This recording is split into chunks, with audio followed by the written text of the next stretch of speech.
हो, धन्यवाद शेयर माननीय मार्केट हो, सदस्य, एसबीआई प्लीज हो, धन्यवाद, बहुत बहुत धन्यवाद। मैं इस बिल का समर्थन करता हूँ। माननीय सदस्य Shri Hamdullah Sayeed ji. Thank you madam speaker. मैं जब से पार्लियामेंट शुरू हुआ है तब से रोज़ 0 आवर के लिए नोटिस लगा रहा हूँ, लेकिन आज मुझे मौका मिला है बोलने का, तो और ये मेरा सेकंड माननीय टाइम। सदस्य, मैं निवेदन करी 0 नहीं है, ये बिल मैं पर जानता चर्चा हूँ मैम, फाइनेंस बिल पे ही बोल रहा हूँ, लेकिन मैं आपको बता रहा हूँ कि 0 आवर पे रोज नोटिस लगाता था, चलिए। हुआ नहीं, तो आज बहुत खुश हूँ कि फाइनेंस बिल पे बोलने का मौका मिला। चलिए, समय में कंप्लीट करिएगा प्लीज। मैम, जैसे सबको टाइम देते हैं आप मुझे भी टाइम देंगे, इस चीज़ का मुझे पूरा विश्वास है।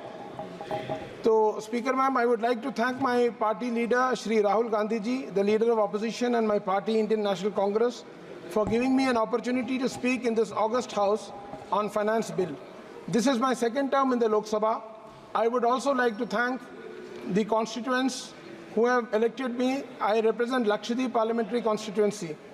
I had gone through the general budget and read the speech of finance minister because finance bill is essential for implementing the budget. It's a legislative proposal detailing the government's planned financial measures.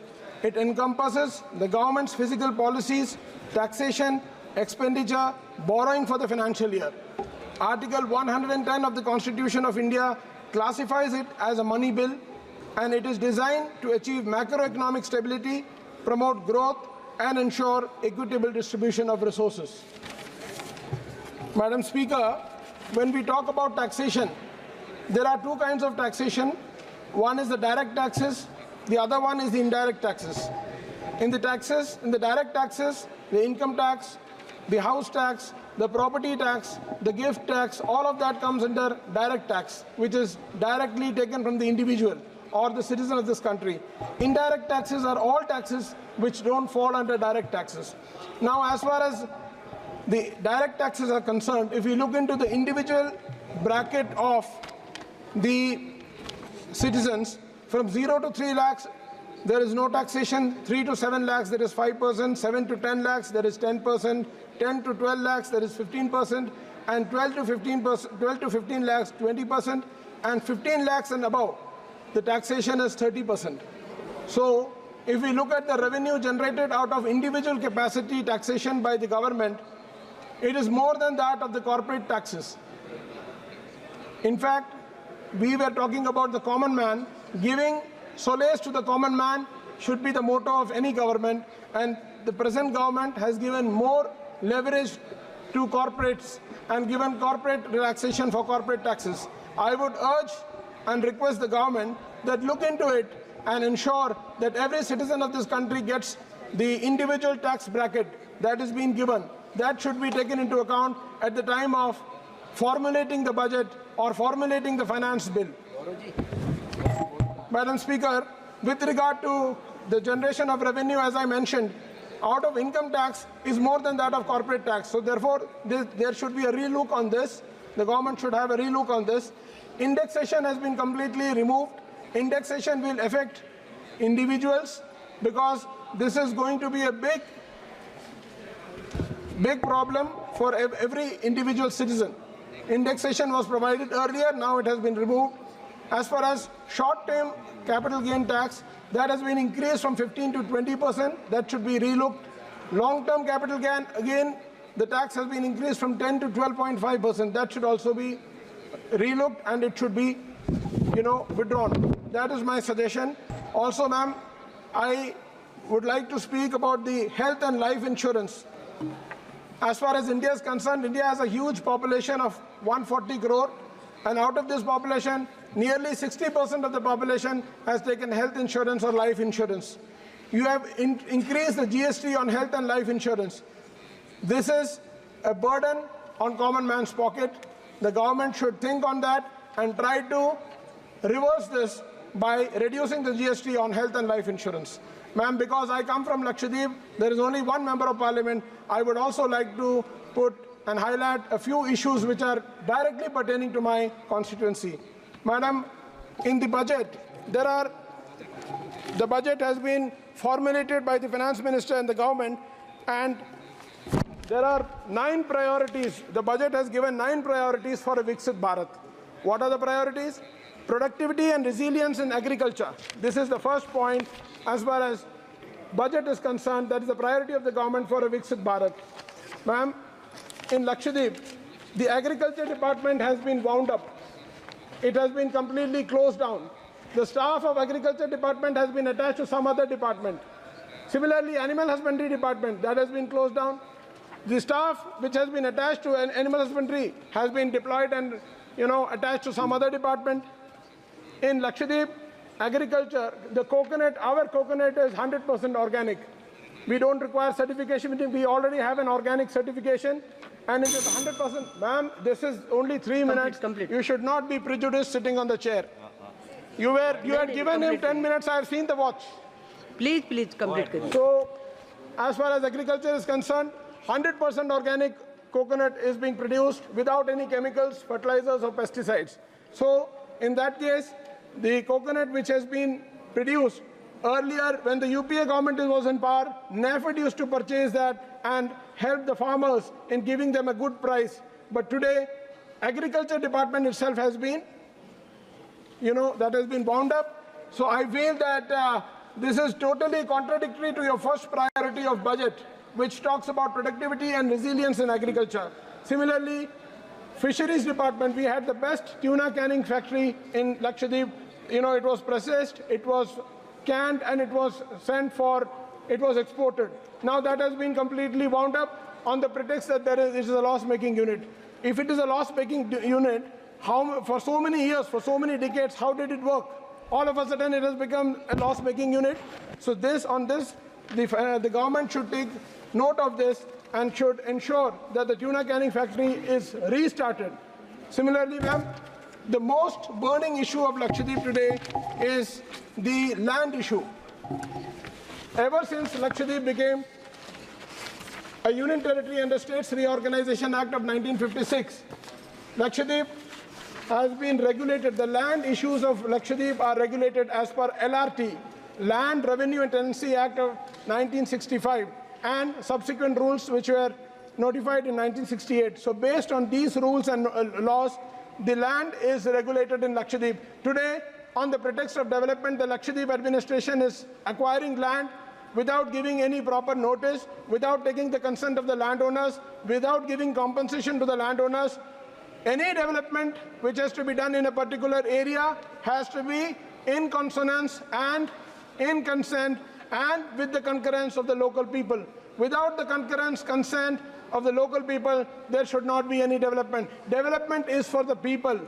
Development is for the people, and it should be in consonance with the ideas and views of the people. Just for the sake of doing development, you should not take that as a weapon to target or subjugate the people. This is my issue, ma'am. Land issue, the land has been classified into various land. Pandaram land is there, Jammam land is there, Kauldar land is there. Pandaram land has been acquired. The government is claiming that this land belongs to the government. For 150 years, पिछले 150 साल से हमारे पूर्वज इस ज़मीन पे हम लोग इस पे एंजॉय कर रहे हैं, इस पर यूटिलिटी जो हमें मिलता है वो उसको यूज़ कर रहे हैं, उसका फ्रूट्स हम लोग बेयर कर रहे हैं. आज लक्षद्वीप प्रशासन ने एकदम से नोटिफाई कर दिया है कि ये सारी ज़मीन जो है सरकार की है. सरकार की कैसे हो गई? पिछले 150-200 साल से लोग जो इसको कर रहे थे, उस चीज़ पे बहुत ज़रूरी है मैम. डेवलपमेंट लोगों के लिए है, लोग जिससे सहमत हो उस पर डेवलपमेंट होना चाहिए. अपनी मर्जी से डेवलपमेंट के विकास के मुद्दे को लाकर इस तरीके के डेवलपमेंट की हमें ज़रूरत नहीं है. ये मैं सरकार का ध्यान आकर्षण करना चाहता हूँ. उसके अलावा मैम, अनएम्प्लॉयमेंट आपका बजट का दूसरा प्रायोरिटी है. एम्प्लॉयमेंट एंड स्किलिंग, आप एम्प्लॉयमेंट एंड स्किलिंग को निकाल दीजिए, वहाँ पर बजट का प्रायोरिटी लगा दीजिए अनएम्प्लॉयमेंट एंड अनस्किलिंग. क्यों? क्योंकि अनएम्प्लॉयमेंट में 1200 करीब परमानेंट पोस्ट हमारे वेकेंट है. अभी तक कॉल फॉर नहीं किया है, उसमें से 750 पोस्ट जो है एबॉलिश करने के लिए रख दिया है. ठीक है. और उसके अलावा 4000 लोगों को डिसएंगेज कर दिया है. तो आप नौजवानों को जब तक नौकरी नहीं देंगे, पोस्ट है आपके पास, ऐसा नहीं है कि पोस्ट क्रिएट करना है. 1200 पोस्ट आपके पास है, उसको फिलअप करिए. 4000 पोस्ट जो आपने डिसएंगेज किया है कॉन्ट्रैक्चुअल और लेबर एम्प्लॉयज़ का, उनको आप लगाइए. उनको लगाने की बजाय आप रिट्रेंच कर रहे हैं, उनको निकाल रहे हैं. उसके बाद आप बोलते हैं कि एम्प्लॉयमेंट और स्किलिंग आपकी प्रायोरिटी है बजट की. ये दूसरे नंबर की पॉइंट है. उसके अलावा मैम, शिपिंग, शिपिंग जो है बजट के प्रायोरिटी में 7वां नंबर है इंफ्रास्ट्रक्चर, शिपिंग एंड पोर्ट उसमें आता है। हमें रेलवे की ज़रूरत नहीं, हम पानी में हैं। हमें रोडवेज की ज़रूरत नहीं, हम पानी में हैं। पिछले 10 साल में एक भी नया जहाज़ लक्षद्वीप में नहीं आया। मैम 10 शिप चल रहा था, उसमें से अभी 3 शिप चल रहा है, सिर्फ 7 शिप नहीं चल रहा है। तो who is responsible for it? Timely dry docking of ships, maintenance of ships is important so that servicing done. Online ticketing कर रखा है पूरे हिंदुस्तान में। रेलवे का टिकट आज मुझे लेना हो तो मैं ऑनलाइन भी ले सकता हूँ, ऑफलाइन भी ले सकता हूँ। हमारे लक्षद्वीप प्रशासन ने ये कर दिया कि सब ऑनलाइन करो। जो कंप्यूटर नहीं जानता, जो टेक्स सेवी नहीं है, वो कैसे खरीदेगा? और इसमें हैकिंग होती है मैम। इस पर सरकार को, लक्षद्वीप एडमिनिस्ट्रेशन को, मिनिस्ट्री ऑफ होम अफेयर्स, क्योंकि हमारा यूनियन टेरिटरी है, इस पर वो संज्ञान ले, इस चीज़ को समझे और जैसे पहले होता था वैसे करें। उसके अलावा मैं मेडिकल फैसिलिटीज़, लक्षद्वीप में मेडिकल फैसिलिटीज़ के लिए पेशेंट्स को एयरलिफ्ट किया जाता है, हेलीकॉप्टर सर्विस है। तो लोग कहते हैं कि अभी हम लक्षद्वीप को टूरिज्म में प्रमोट करेंगे। लक्षद्वीप में एयरपोर्ट आने के बाद वैसे ही ग्लोबल मैप में आ गया था। 1987 में जब कांग्रेस की गवर्नमेंट थी तो एयरपोर्ट लेकर आए, उसी से लक्षद्वीप एक ही मात्र एयरपोर्ट है, वो ग्लोबल मैप में आ चुका है। लेकिन मेडिकल फैसिलिटीज़ में, हेलीकॉप्टर में जब आप इवैक्यूएट करते हैं, अभी एडमिनिस्ट्रेशन का नया प्रपोजल है कि मैंगलोर भेजेंगे।